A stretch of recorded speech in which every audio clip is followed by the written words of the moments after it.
ये छी अपना सबके मिथिला संस्कार पर स्वागत करै छी। अपने सबके सूचित कर रहल छी जे शुक्र के दिन आद्रा चढ़ि रहल है। शुक्र के 23 तारीख पड़ैया। आद्रा नक्षत्र बड्ड नीक छै। आद्रा नक्षत्र में जे विवाह होइ छन जिनकर तिनकर धन धान से घर भरि जाइया। आद्रा नक्षत्र में देव कार्य करी जेना खाड़ी पूजा होइ छै से आद्रे नक्षत्र में होइ छै। कुल देवता के लोग पूजा आद्रा नक्षत्र में करिए। कोनो पूजा पाठ जे अहाँ आद्रा नक्षत्र में करब तैसे भगवान बड्ड प्रसन्न होइ छथिन। आद्रा नक्षत्र के छथिन ब्राह्मण छथिन। सब नक्षत्र सब अपन अपन जाति बिरादरी छनि। ओना तऽ 27टा कन्या छनि दक्ष प्रजापति के सेहे सब नक्षत्र छथिन।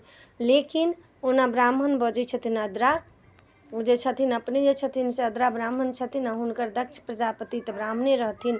ब्राह्मण के बच्चा रहथिन ब्रह्मा के तो ब्राह्मणे रहथिन। तऽ ताहि दुआरे एहि नक्षत्र में जे दिन चढ़ै छै तऽ कहै छै मृगशिरा के चढ़ल गाय आद्रा के दुहल दूध में खीर बना के जे बच्चा सबके खुआबै छी। नहीं किछु अइ तऽ एतबोटा के बर्तन में रान्हि कऽ आ बच्चा सबके खुआ दिअ तऽ साँप बिच्छू बाघ सिंह एहि सबसँ डर नहीं रहत। आद्रा नक्षत्र में जे खीर बना कऽ पूरी बना कऽ आम धऽ कऽ जे खुआबै छी बच्चा सबके ब्राह्मण भोजन लोग करबै छै ब्राह्मण के दान करै छै। तऽ ओहि दिन अहाँके जे कहै छी बिजली करैक कऽ मरि गेलै बिजली खसि पड़लै तऽ तरका के लौका लौकै छी तकर बिजली के हवा बिहाड़िसँ पानि में डूबि कऽ नहीं मरै छै बाल बच्चा सब लोग के। एहि सबसँ अहाँ आद्रा में जे बना कऽ खुएबनि ताहि सबसँ अहाँके बच्चा सब बाँचल रहत। तऽ ताहि दुआरे देखियौ अपन सबके जे हिन्दू समाज के जे कोनो पर्व छै ताहिमे अपना सबके सब सच्चाइ जे छै से घुसल छै। बिना सच्चाइ के किछु नहीं छै आ बिना शास्त्रक किछु नहीं छै। नक्षत्र चढ़ै छै तऽ लोक के पतरा में देखाइ छै ओहिना नहीं होइ छै। तऽ ताहि दुआरे खीर पूरी सब बना कऽ खुआ देब। नहीं किछु हैत एतबो खीर बना कऽ नहीं हैत कनिको दूध लाबि कऽ एतबो खीर बना कऽ बच्चा सबके कनिको दूधियो चम्मच कऽ दऽ देबै जे दिन रहत चढ़त आद्रा ताहि दिन।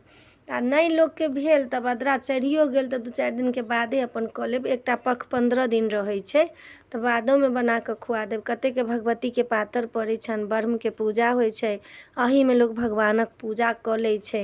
तऽ ताहि दुआरे एहि नक्षत्र में विवाह दान पूजा पाठ इष्ट के पूजा कुल देवता के पूजा गाम देवता के पूजा एहि में बड्ड फलित होइ छै।